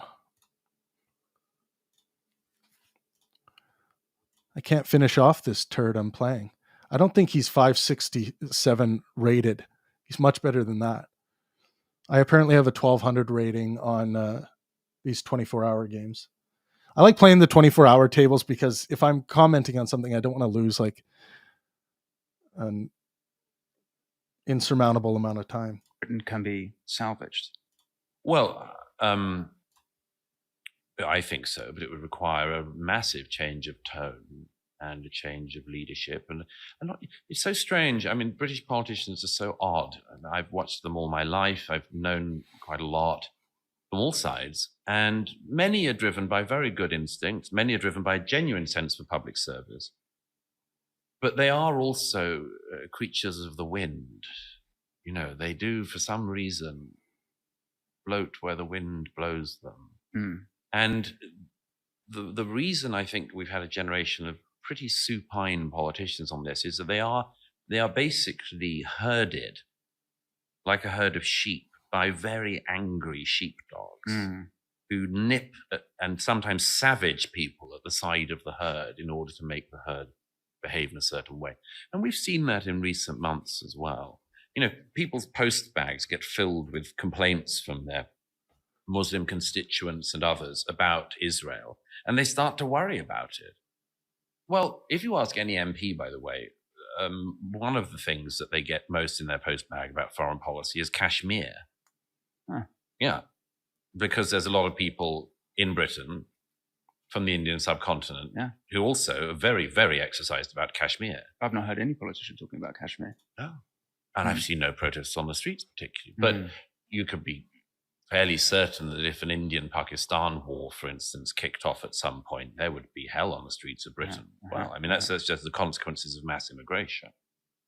If we'd imported millions of people from another part of the world, I mean, this happens. It happened recently in, where was it, in London, with some Eritreans fighting other Eritreans. I mean, I don't see why Eritrean politics should play out in fistfights on the streets of London, but it wasn't my decision to import a lot of Eritreans to London. But as I always say, if you import the world's people, you do import the world's problems. I'm a bit more pessimistic it seems to me that October 7th might be just another, to use your language, moment where Britain and Europe continues on its strange death. Yes. It's just like add it to the list of the Manchester attacks, London Bridge attacks, Lee Rigby, Reading attacks in 2020, so David Amos. Yes. Hartlepool, there was a asylum seeker killed a man, a pensioner in Hartlepool. That was disappeared as a story. Yeah, that's completely gone. Yeah. And it's just another case that we're going to just ignore and kind of continue in our merry way. I think there's a reason for that, which is the question a politician has said to me in private about that is, well, what would you do about it? Right. What would you do about it? Now, that's a pretty big question to have to answer. One answer I give when people say that is, well, I didn't create this problem. And again, you created a problem and you're telling other people to solve it. Or you're saying it's insoluble, or let's pretend it didn't happen. I mean, I was very struck by, I think you went to the site of the Nova Festival, didn't you? Yeah. I was very struck by the fact that I've spoken to a lot of survivors of the Nova Festival and the families of people who were killed there. And it haunts, of all of the atrocities of October 7th, it's one of the ones that haunts me most, because I sort of think, I know a lot of people who could have been there. Not just Israelis, but an international circuit party I know a lot of people Mm-hmm. who go to those, and like the ones at the Nova Festival were just incredibly unlucky that they met Hamas that morning. Mm. But sometimes people here in Israel have said to me in recent months, you know, what would you do if that happened in your country? And I say it did happen in my country. Mm-hmm. It happened at Manchester Arena. Mm-hmm. But what was the British response to it? Much to my fury, what was the British response to it? It was, don't look back in anger. And as I've said many times, I don't see why you shouldn't look back in anger if 22 young girls are blown up by a suicide bomber who'd come with his family from Libya because they'd fallen out with Gaddafi. Mm-hmm. I don't think that my country should be the retirement home for jihadists who've rowed with Colonel Gaddafi. I think sort it out amongst yourselves. But, you know, we imported that family, and then their son detonated a suicide bombing at an Ariana Grande concert. And yeah, the British response was don't look back in anger. But why was that the response is a really interesting question. Mm-hmm. And I think the answer is because, again, the question was, what are we going to do about it? Mm-hmm. I was asked that by a very senior figure in the media.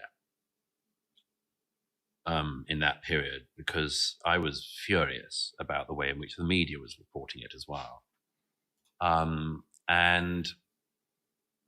This person said, you know, we're missing the public, aren't we? We're missing the mood. What do we do? And I was like, yes, you're missing the mood because you've gone straight on to the kind of one love. Mm-hmm. Well, that only works if you've dealt with your enemy.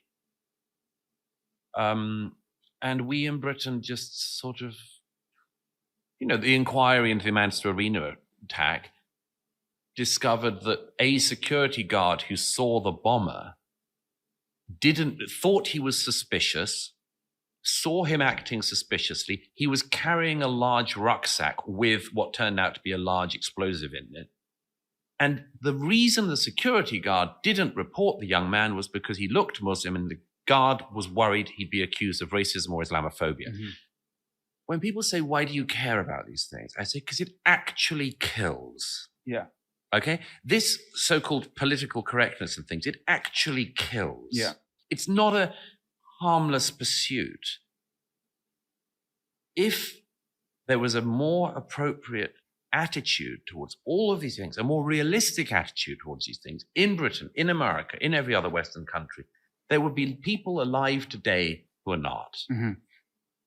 3 of those people are Lucy Lowe, Becky Watson, and Laura Wilson, who were all killed by grooming gangs. They should be household names. Everyone should know their names. George Floyd is a household name. Mm-hmm. These 3 white British girls who were killed because they were white by the grooming gangs, I even have to look them up. Right. And the media does very, very little actually in reporting on that. Mm-hmm. I mean, a friend of mine a few years ago started doing a book on the so-called grooming gangs the rape gangs in Britain, and he actually didn't get around to writing it. He said it was just the whole thing was too depressing. Mm-hmm. But one thing he did say to me, which I was very struck by, was he said he thought when he went around interviewing the victims, the thousands of victims of these gangs of mainly Muslim men, he was struck that he thought that the people who were interviewing the victims would be kind of talked out. Mm-hmm. Far from it. Nobody had talked to them. Mm. The media had never knocked on their door. So look, this is why I'm pessimistic. The policing, the media, the politicians. So this idea is a big problem. People who are there's actually a reverse racism thing happening. And we see this all the time where it's like, oh, I don't want to point out that person, even though they're suspicious because they happen to maybe be a Muslim or they happen to maybe be, you know, brown, black, blue, green, whatever color. That is a cultural bug and not a feature. That needs to be eliminated. It's okay to use some of these. I like a lot of people would say, oh, that's racial profiling. No, it's actually not. It's the core of it is ideological profiling. It's like, what are the chances that this person might be an Islamist if they appear to be an Islamist? It's, you know, like some of the worst tragedies that have happened can be overcome if people are like, oh, okay, yeah, I know this might look bad, but I'm going to take it on the chin if I have to by a few, outrageous, let's say hardcore radical leftists who might think I'm racist for asking to see what's in this person's bag. That is a cultural bug and not a feature that we must overcome. I know Sam Harris has talked about this on his podcast, and his audience just roasted him for engaging in like racial profiling and being a racist and whatnot, and so I can see why like the cost of entry to speaking about these ideas that you think are good ideas are too costly. But we need to be braver. We need to be more brave and say this, this is what I think, and here are the reasons behind it if you require an explanation. So, a lot of people might call this sticking to your guns.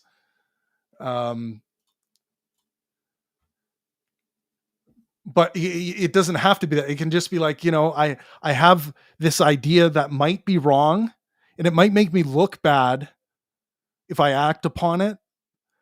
But I currently think it's right, so I'm going to do it, even though there might be some social pressure not to do it. Are going to you saying, I don't know what to do about it.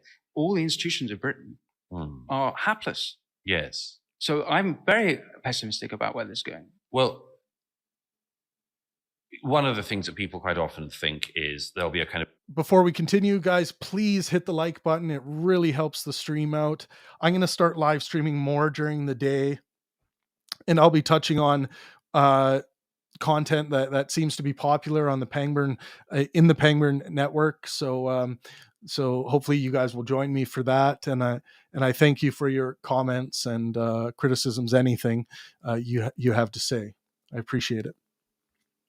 Kind of wake up moment where people realize actually it what can't go on on. earth is that going to look like? If Right. October 7th wasn't a wake up moment, if Manchester Arena wasn't a wake up moment, Right. with all these girls being killed isn't a wake up moment, what on earth is it going to take? Well, here's what people do. I mean, I thought there were lots of times I thought maybe this is it, and then I started to think actually, this won't be it. This won't work. Yeah. I thought a British soldier being beheaded on the streets of London would make some impact. Nope. I thought David Amis being killed by a jihadist would have an impact.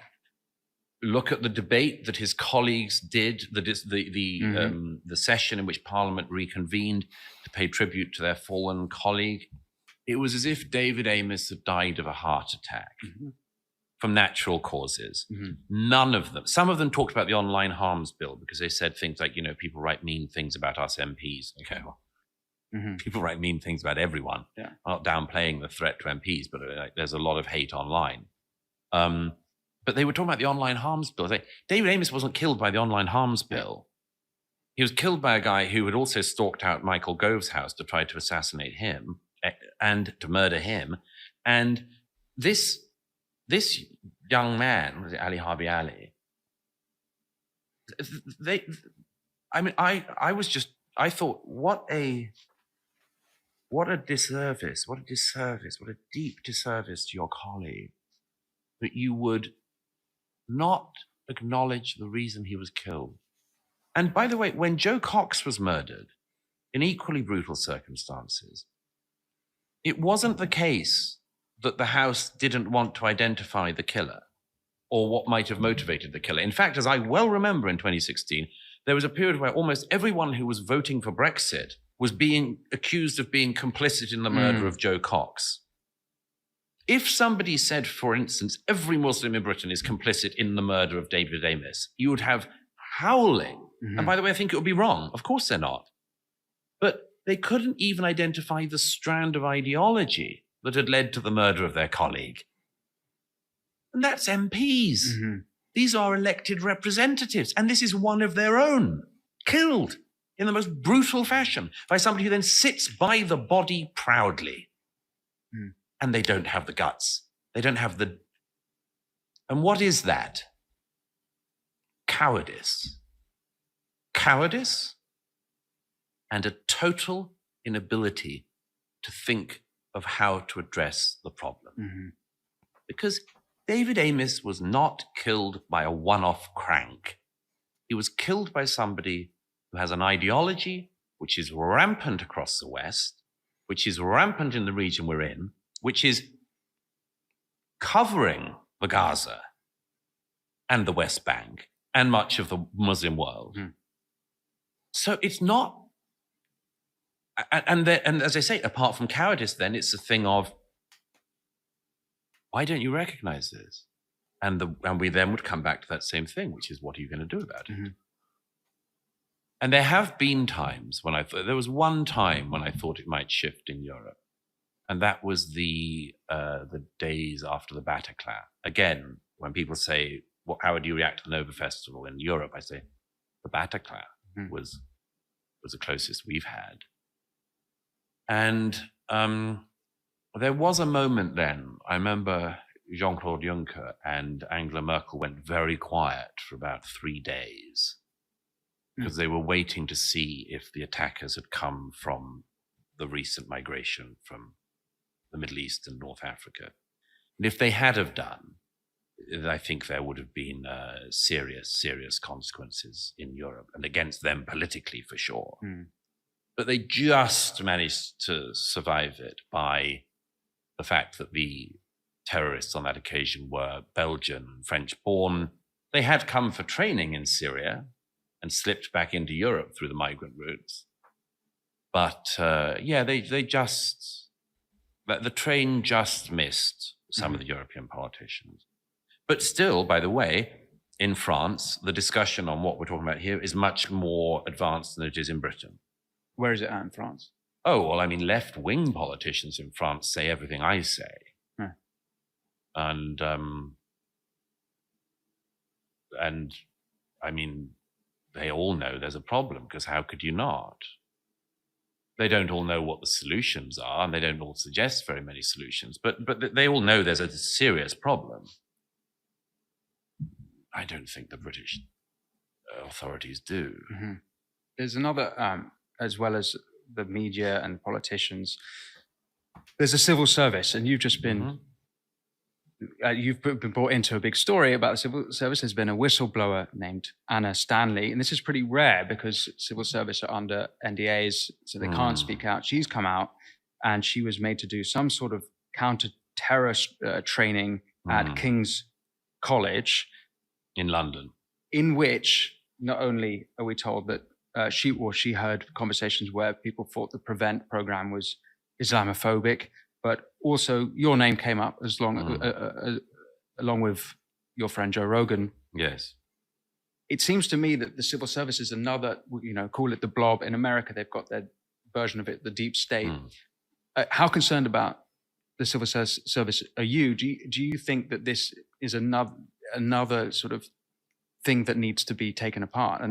I mean, it just needs a massive shake-up. And one of the big critiques that I and others have of the Conservative government is they've been in power for 13 years. And this is... Everyone, we are watching Douglas Murray on the Winston Marshall Show. This clip exists on Douglas Murray's YouTube channel. Make sure you guys subscribe to Douglas Murray's channel directly. We do cover a lot of Douglas Murray here, but it would be cool if you guys subscribed over there as well if you're not subscribed yet. It's all happened on their watch. Yeah, quite. There was I mean, it's such a historic failure. Can anything be done to change the civil service? Oh yeah, I mean, of course you could do things. Fire people, fire a lot of people. For instance, I've said this before in print, but I want to know who let a man called Mohajerani, who was the former deputy prime minister of Iran. I want to know who let him into the UK in 2002. He is, by the way, the man who wrote the book justifying the Ayatollah's fatwa on Salman Rushdie. And he lives in Harrow, Leafy Harrow. Still. Yes, still. Yes, still. Now, first of all, that man should be arrested and deported. Salman Rushdie, one of our leading novelists in Britain, had another attack on his life 18 months ago. I don't see why Britain should be better capable of protecting the man who justified his murder than in protecting Salman Rushdie. I want the names of the officials who allowed Mahajirani into my country, and I want them fired and preferably prosecuted. I want the people who allowed in the Manchester Arena bombers' family into the UK to be fired and preferably prosecuted. I want names. Now, I'll tell you why. If this went round in another direction, if this was any other problem, there would be firings. Look at what happened with the Windrush scandal that was suddenly became like... Yeah, I think Douglas should argue ultimately why it's right or wrong, not whether it would be treated this way or that way if it happened on the other side or whatever. I think it's much stronger for him to argue for what's right, as opposed to referencing, well, they would have done this if it was this person, that person, or the other. That's just something I noticed about when it's like, and I'll tell you why they should do this, because when it was this person or that person or the other, they would have done this. I think we should be focusing on what's the right thing to do outside of what may or may not have happened politically in the past with issues like this. The biggest story in the UK about some people who'd come to the UK, had lived in the UK long enough, should have had citizenship. The Home Office made a muck up about the whole thing, and it was a huge scandal. Everyone said heads should roll about it. Why shouldn't heads roll in the civil service over allowing in Hamas commanders? Who was it in the civil service? Who was it in the Home Office? Thanks, Don. It's my Canadian toque. It's gotten cold here. By the way, you guys, head over to Don's channel. He's in the chat there. He's the one that just went head to head with Cenk Uygur on our channel. Don's fantastic to listen to. He's on he's generally on the left side of the political spectrum, but he's fun to debate with if you're someone who's more center right or on the right side of the political spectrum. At Pangburn, we don't cater to any political ideology. Pangburn is literally about good faith, helpful discourse. Good faith and helpfulness. By good faith, I mean sincerity of intentions. So someone who's coming to have a conversation, they should sincerely be there to have a good conversation. And helpfulness. And what does helpfulness look like in a dialectic? Instead of trying to trip up your debate opponent or your interlocutor, try to give them ease of access to their own ideas and yours as well. As you'll see on many other debate bro type channels, it seems like people are always trying to trip each other up, and it's like kind of like some kind of strange sport that doesn't really relate to reality. But we try to promote ways of engaging that you can take with you out into your life. So that's what Pangburn is all about. And regardless of what I may think on an issue, that does not dictate who we're going to allow to speak at Pangburn. As you'll see, we've had Matt Dillahunty out to many events, who's pretty far on the left. And we've had Dinesh D'Souza, who's pretty far on the right. We've had Jordan Peterson, who's a lot of people would argue on the right. And we had Sam Harris. We've had, we work with a lot of different kinds of people. But thank you guys for being here today. We'll, let's see. I think let's see if this guy's moved. I have this guy frozen in this chess game. He's not moving, so I don't know what's happening. But I think we'll wrap up the live stream there. Thank you guys so much for sticking around. Make sure you're subscribed if you haven't subscribed yet. And I'll likely be on tomorrow around the same time. Drop a like before you leave, and have fun out there.